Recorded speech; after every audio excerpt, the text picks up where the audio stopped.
A very good evening and a warm welcome to State of Business on Art Television. I'm Mariam Vijayaratna. Let's have a look at the headlines first. Government announces the resumption of previous visa issuance systems. Consumer confidence drops in August due to election uncertainty. News in detail.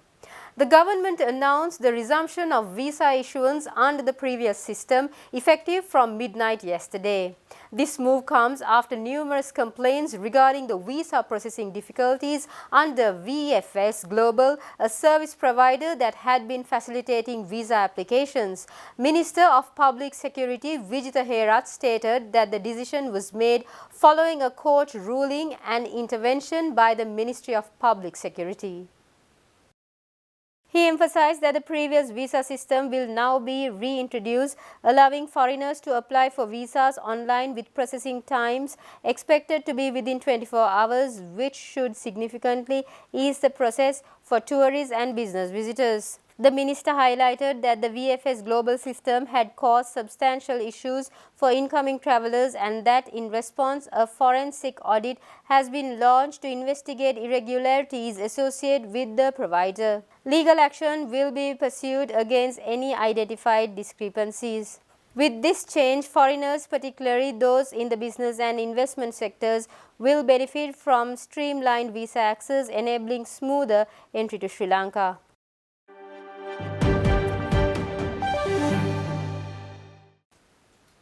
Sri Lanka's consumer confidence dropped slightly in August ahead of the presidential election, according to the latest survey by the Institute for Health Policy.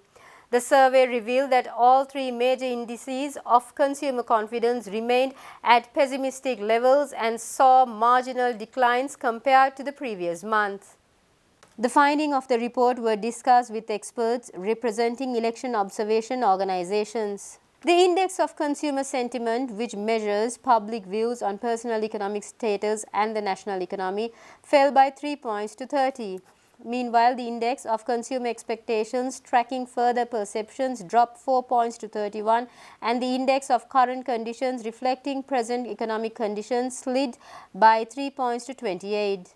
The IHP attributed the decline primarily to growing pessimism about the country's prospects over the next 5 years as the public faces economic uncertainty in the lead up to the presidential election.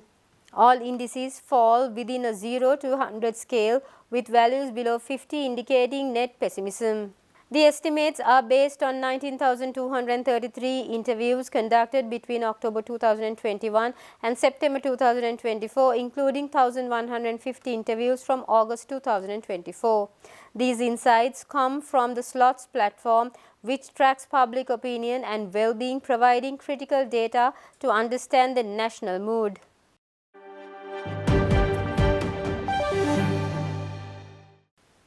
The Executive Director of Transparency International Sri Lanka, Nadishani Pereira, said that capable and patriotic women in Sri Lanka are marginalized from politics because they are well aware of the negative consequences it has on their civil character. Nadishani Pereira said this speaking at a post-election panel discussion organized by the Asian Network for Free Election in Colombo earlier this week. The Asian Network for Free Election officially launched the International Expert Election Observation Mission to the 2024 presidential election in Sri Lanka report during the event. The findings of the report were discussed with experts representing election observation organizations. Going into politics means you should be ready and to take in all of that sexualized, degrading statements, the distortion of your photos and things, and plugging you with different men. And Sam, it's not only about you being willing, your children, your parents, your relatives, close people should also be willing to take that. And it's still there, and it's always more for a woman. I think still, whatever said and done, the traditional roles haven't disappeared from our society. You know, the role of a mother, the role of a wife, and the caretaker role. And those constraints are there. And I think for some women at least, and I think that also needs to be taken into this consideration. So it's a discussion because that's where the men need to change. And also the other women also, because then the women also judge the women, and also we've heard how women say, let's not vote for a woman. So all, there's a lot of discussion, but I think many are working on that. You have to keep having this conversation. But I think today's appointment of the Prime Minister will have, I'm thinking, a positive ripple effect, like some encouragement, and she has been a lecturer, has lectured to many people, and they'll be like, if she could be, maybe we could, and she was just like us.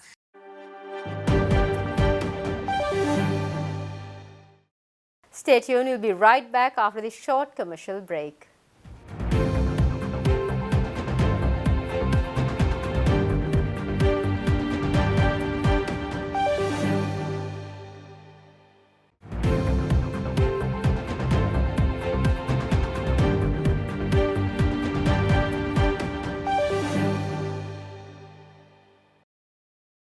Welcome back after the break. It has been revealed that 29 vehicles from the 833 owned by the Presidential Secretariat are unaccounted for, according to the President's Media Division.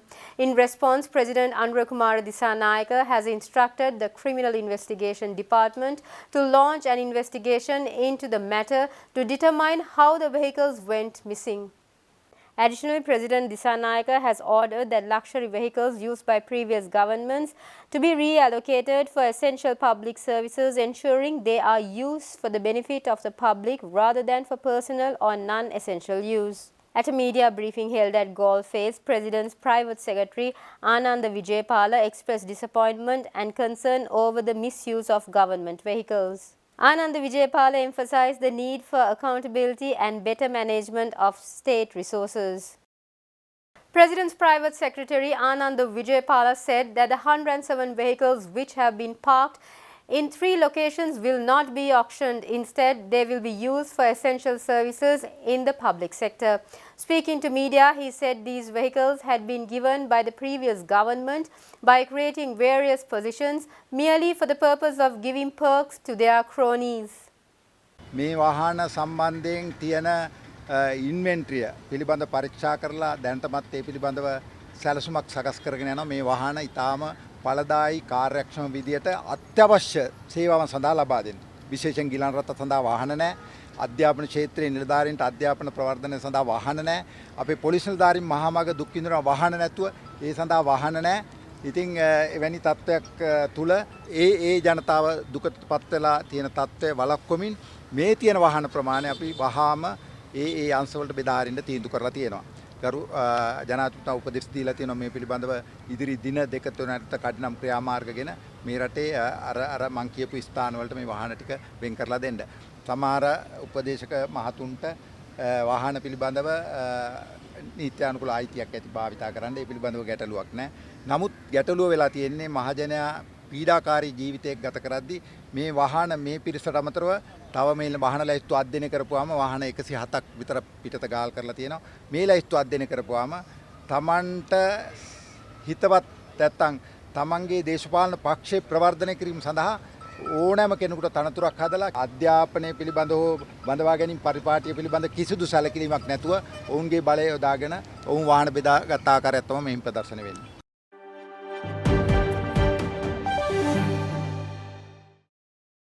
Former CID Director Shani Abesekara has claimed that the Easter Sunday attacks were not isolated incidents but rather part of a well-orchestrated conspiracy. He expressed hope that under the new government led by the National People's Power, justice will be served for his heinous crime. The former CID director said this speaking at the launch of a book by journalist Sunanda Deshapriya titled Easter Sunday Attacks, Shadow of Deep State and Unsolved Mystery. Abesekara stated that both he and senior DIG Ravi Seneviratne were victims of false accusations which he believes were intended to divert attention from the investigations into the attacks. Abesekara, who was imprisoned for 10 months in 2020, claimed that his arrest was a means to sideline his efforts in uncovering the truth behind the attacks. According to Abesekara, multiple investigations and commissions over the past 3 years have consistently pointed to the coordinated nature of the attacks. He mentioned several key incidents, including the 2018 killings of 2 police officers in Vaunathu, the destruction of Buddha statues in Mavanalla, and the recovery of explosives in Vanathavilluwa, which he believes are all interconnected with the 2019 Easter attacks. Journalist Tharindu Jayawardena, who also spoke at the book launch, emphasized that 7 separate investigations into the attacks could collectively expose a larger conspiracy if all loose ends were connected. Author Sunanda Deshapriya echoed these sentiments, warning of the existence of a deep state in Sri Lanka, an unauthorized network of power operating within political and military circles, which could be influencing key events and decisions in the country. Deshapriya's book sheds light on the hidden forces that may have played a role in these tragic events.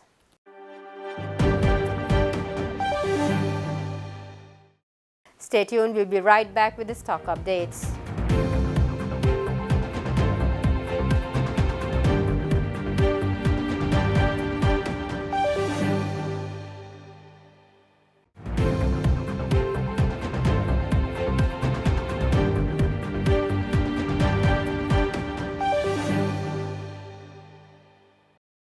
Welcome back after the break. Trading at Colombo Stock Exchange ended on a positive note today.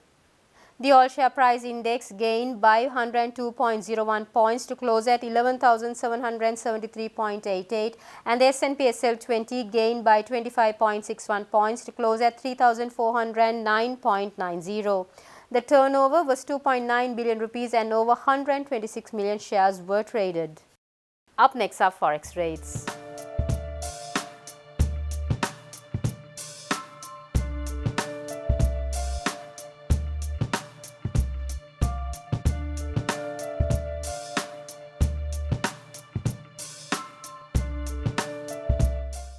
That's all we have for tonight. For this and more, subscribe to our channel on YouTube and follow us on Facebook. Have a great weekend. Take care. Good night.